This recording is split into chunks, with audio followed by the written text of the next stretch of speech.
The safe we found inside the wall looked small. We were fools to think that it was harmless. What we found inside changed everything. You will be shocked by what was there. I will never forget the first time we pulled into that driveway. The engine of our old Chevy rattled to a stop, and for a second, the only sound was the wind whispering through the trees. Dad leaned back in his seat, gave a long sigh, and said, "Well, this is it." The house looked tired but proud, an old colonial with peeling white paint, a sagging porch, and windows that blinked against the setting sun like they were waking from a long sleep. We had bought it for a steal. My parents said it was our chance at a fresh start, a real home, after years of cramming into tiny apartments where the walls were so thin you could hear your neighbor's dog breathing. Mom stepped out first, smoothing down her skirt and gazing up at the house like she was trying to see the life we could build inside it. My little sister Abby, barely 10 at the time, raced to the porch, her sneakers thudding against the wood. I was 17, just starting to figure out how much I hated being stuck in someone else's plans. But even I had to admit, standing there with the sun setting the sky on fire behind that old house, it felt like maybe, just maybe, things could be different this time. We moved in over a weekend. Boxes everywhere, fast food wrappers piling up on the counter, the smell of fresh paint battling against the lingering must of a place that had been empty too long. It was chaos, but it was our chaos, and for once, nobody seemed to mind. Looking back now, I realized that was the last weekend everything still felt whole. Because 2 months later, with winter breathing down our necks and the house starting to show all the problems we had ignored, we found the safe hidden inside the wall. And from that moment on, everything unraveled faster than I could have ever imagined. It happened on a gray Saturday morning, the kind where the sky looks like it forgot how to be blue. Dad had decided we were finally going to fix the busted drywall in the living room. He was never much of a handyman, but he had that stubborn, how hard can it be, attitude that meant he would rather destroy something than admit he needed help. I was holding a flashlight, trying not to laugh every time he cursed under his breath, while Abby sat cross-legged a few feet away, doodling on a scrap of cardboard. The first few swings of the hammer just knocked down chunks of plaster. Then, after a particularly strong hit, there was this hollow thunk. Not the kind you expect from a wall. It sounded wrong, like something was buried inside. Dad leaned in, tapping the handle of the hammer against the spot. Another hollow thud. His eyes narrowed. Without saying a word, he started tearing at the drywall with his hands, pulling it away in jagged sheets. Dust exploded into the room, thick and gritty. And there it was. A small metal safe, bolted into the wooden frame of the wall. It was old, the kind of thing you would expect to see in a black and white movie, with rust creeping up the edges and a heavy steel door with a turn-dial lock. For a second, we all just stared at it, like maybe if we waited long enough it would open itself and tell us what it was hiding. Dad wiped his hands on his jeans and muttered, "Well, look at that." Mom had just walked in from the kitchen, and when she saw it, she froze too. None of us knew what to say. It was like the house was holding secrets, and it had just decided to let one slip. Abby was the first to break the silence. She tugged on Dad's sleeve and whispered, "What if there's treasure inside?" We all chuckled nervously, but even back then, something about it felt off. Like whatever was locked away behind that steel door had not been meant for us. And as Dad spun the dial slowly, trying random numbers, we had no idea that opening that safe would tear our family apart piece by piece. Dad spent the better part of 2 hours trying to force that safe open. He tried every dumb thing you could think of at random combinations, banging it with a hammer, even wedging a screwdriver into the door and leaning his whole body weight against it. I could tell he was getting more frustrated by the second, muttering under his breath about calling a locksmith on Monday. But then Mom had this idea. She disappeared into the garage and came back with an old crowbar, the same one we used once to pry open a frozen car door during a brutal winter. With a couple of brutal swings and a groan of twisting metal, Dad finally popped the door open. The hinges screeched like something dying. Inside the safe, there were 2 things. First, an old leather bag, tied shut with a cracked string. Dad pulled it out slowly, setting it on the floor like it might explode. The second thing was a stack of papers, yellowed with age, curling at the corners, stuffed so tight into the bottom of the safe it took some careful tugging to get them free. None of us spoke for a minute. We just stared. Dad untied the string around the leather bag first. It fell open easily, and a wave of dust puffed into the air. Inside were dozens of jewelry pieces, rings, brooches, necklaces, some glittering with stones that still caught the light even under all the grime. Real gold, real gems. It had to be worth a fortune. I remember Abby gasping, her little hand flying up to her mouth. Mom knelt down, turning one of the necklaces over in her fingers, her face going pale. I knew right then that she was thinking the same thing I was. People did not hide stuff like this unless there was a reason. And then Dad picked up the papers. He flipped through the first few, his brow furrowing deeper with every page. I could only catch glimpses, titles, signatures, names that sounded old-fashioned. But there was something else. At the bottom of the stack was a single, small envelope. Sealed. Dad held it in his hands, staring at it like it might bite him. Mom asked what it was, her voice sharp. He said he would open it later, once they figured out what the rest of the papers were. But later never came. Because before the sun went down that day, we were already tearing into each other like strangers. At first, nobody said anything about the jewelry. Dad just placed the leather bag back on the coffee table, and we all kind of sat there in a daze. The air felt different, heavy, like something invisible had slithered into the room with us. Mom finally stood up and started pacing, wringing her hands like she was trying to rub away a bad feeling. Dad broke the silence first. He said we needed to be smart about it. That nobody should tell anyone, not friends, not neighbors, not even Abby's best friend, who could not keep a secret to save her life. He said, we have to think about what this could mean for us. And right there, something changed in his voice. It was not just wonder anymore. It was hunger. Mom shot him a look that could have frozen water. She said it belonged to somebody. That if we found it, it probably meant it was not ours to keep. She said the right thing to do was to turn it in. Maybe even call the police. Dad laughed. An ugly, bitter laugh I had never heard before. He said, you think the cops would do better with it than us? He said we had finally caught a break after all the garbage we had been through, and we would be fools to hand it over. The words hung there between them like smoke from a fire that was just starting to catch. Abby asked if she could have one of the necklaces, just for playing dress-up. Mom snapped at her so hard that Abby's face crumpled, and she ran upstairs crying. Dad cursed under his breath and shoved the jewelry back into the leather bag, pulling the drawstrings tight, like he was afraid Mom might grab it and run.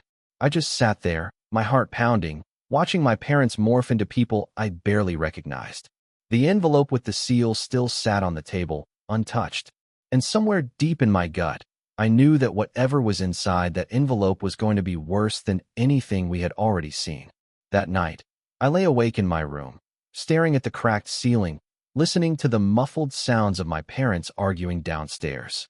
Their voices rose and fell like waves crashing against rocks, angry, desperate, and low enough that I could not catch every word. But the bitterness was clear enough even without hearing the details. I wanted to believe this was just stress, just the shock of everything happening too fast.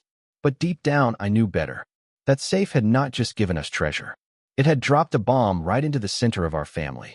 Around midnight, I crept downstairs, bare feet on the cold wood floor, careful not to make a sound.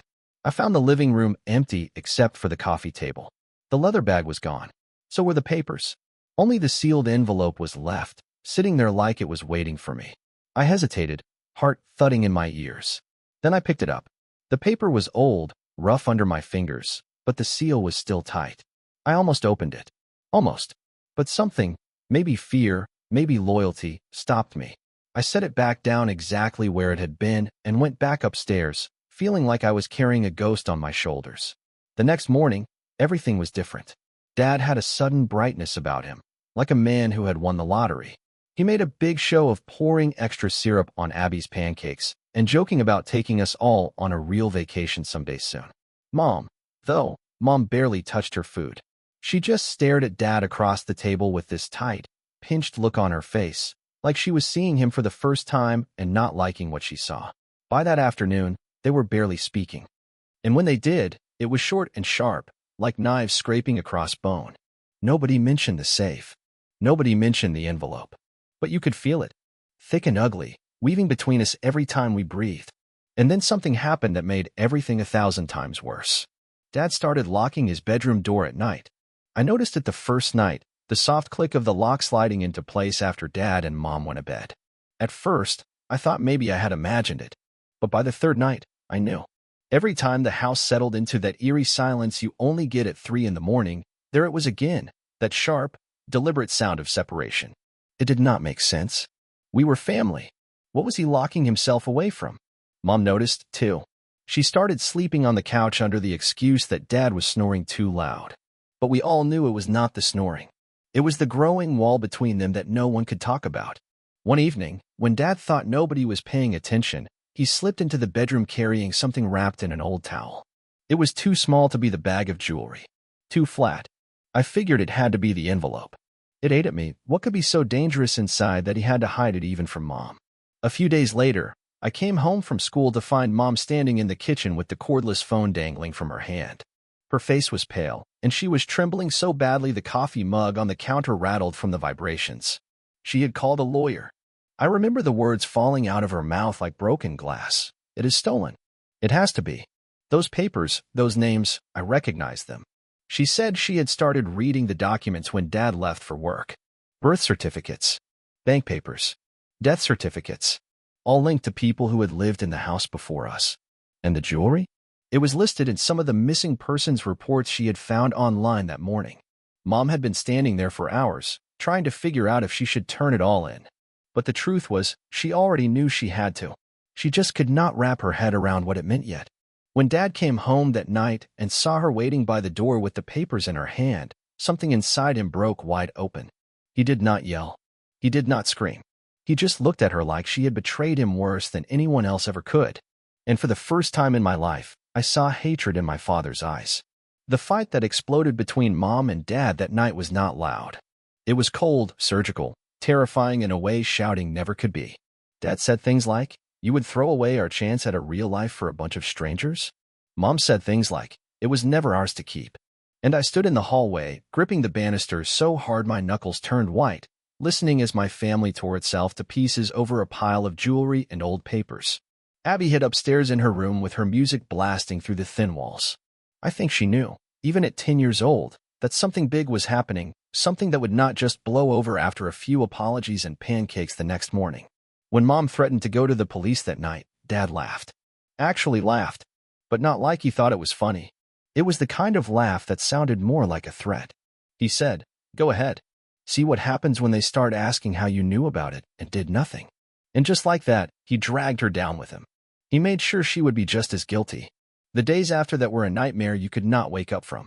We started living like strangers trapped under the same roof. Meals were eaten in silence. Doors slammed at odd hours. Sometimes I caught Dad standing at the window, staring out at the street like he was waiting for something or someone. And then came the worst part. Dad made a decision without telling any of us. He started selling the jewelry little by little. Quietly. Carefully. Pawn shops in towns far enough away that nobody would recognize him. I only found out because I stumbled across the receipts one day stuffed into the glove compartment of the truck. Thousands of dollars. Gone. And it was not for food, or repairs, or even for Abby's school fund like he later tried to claim. It was for him. He started buying things we did not need, things that made no sense. A brand new TV, so big it barely fit the wall. A leather recliner that he barked at everyone for sitting in. Expensive watches he never wore outside the house. It was like he thought he could spend the guilt away. And the more he spent, the more Mom withdrew until one night she packed a bag and stood by the front door with her keys in her hand. I thought she was leaving for good. I thought maybe she would take me and Abby with her. But she just stood there, trembling, whispering to herself. Then she dropped the bag, sank to the floor, and cried so hard it sounded like she was breaking apart piece by piece. I wanted to go to her. I wanted to be her son. I wanted to fix it. But I just stood there, too scared, too frozen to move.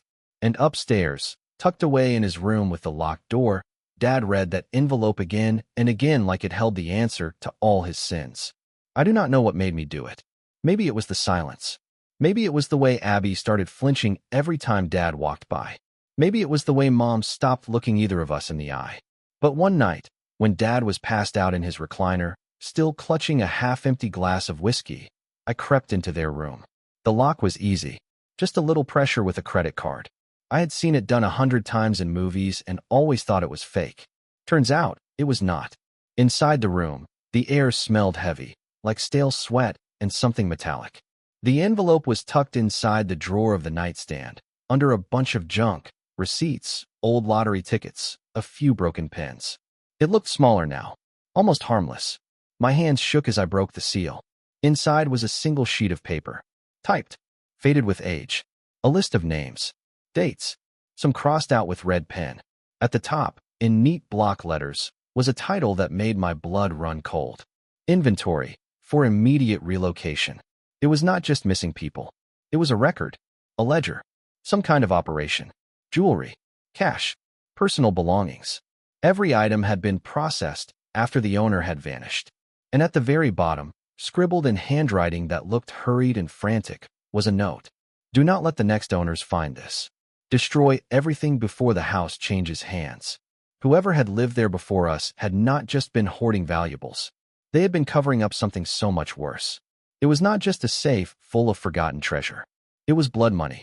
I sat there, the paper trembling between my fingers, realizing that by keeping the jewelry, by selling it, by hiding it, Dad was tying himself to something ancient and rotten that had been festering in that house long before we ever stepped foot inside.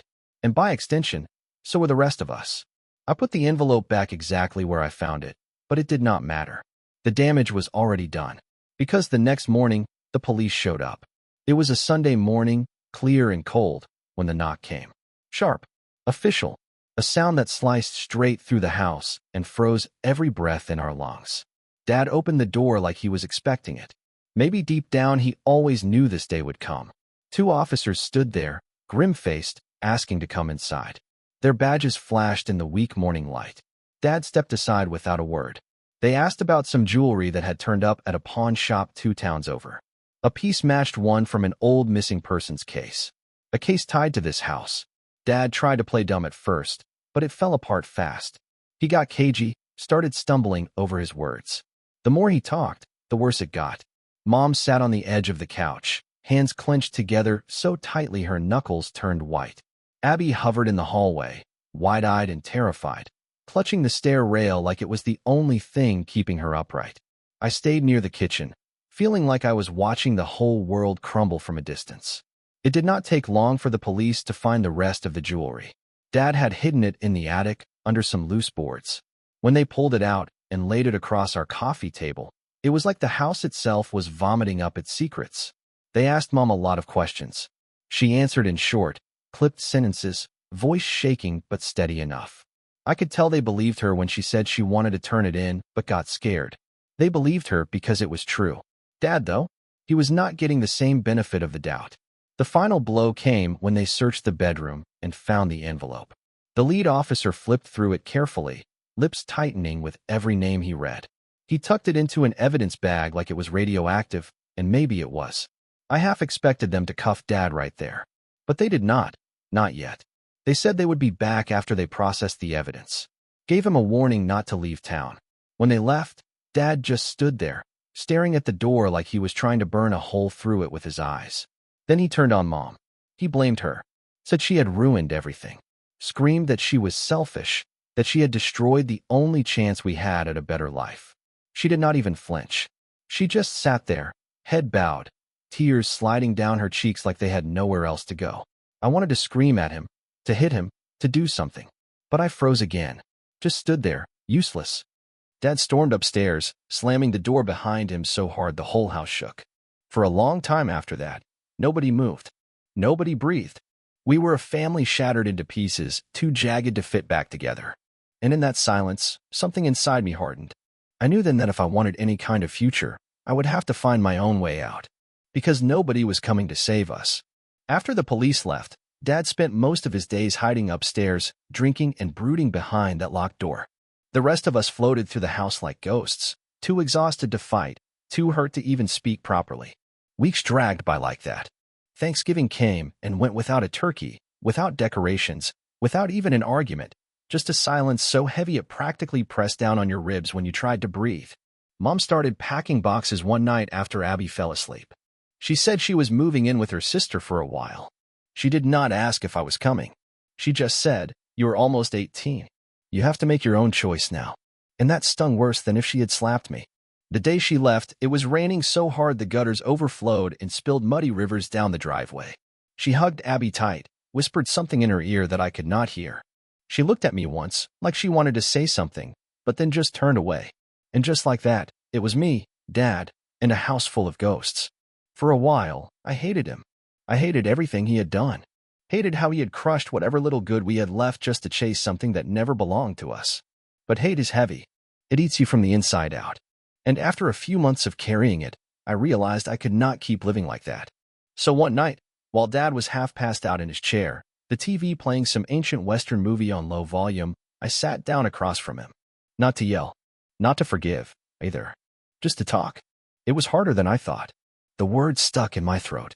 My hands kept curling into fists. But eventually, I said, "You messed everything up." He blinked at me, slow, like he was trying to focus through a fog. For a long time, he did not say anything. Then he muttered, "I know." His voice cracked on the last word. And for the first time in months, he looked small. Not angry. Not dangerous. Just broken. I told him I was leaving after graduation.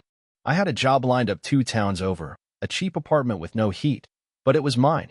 I said I would visit Abby when I could. I said I hoped he would get help. He nodded. Once.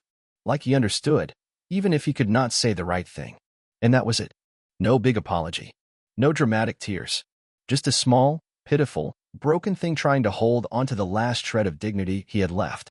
When I walked out of that house for the last time, my boots crunching against the cracked driveway, I did not feel triumphant.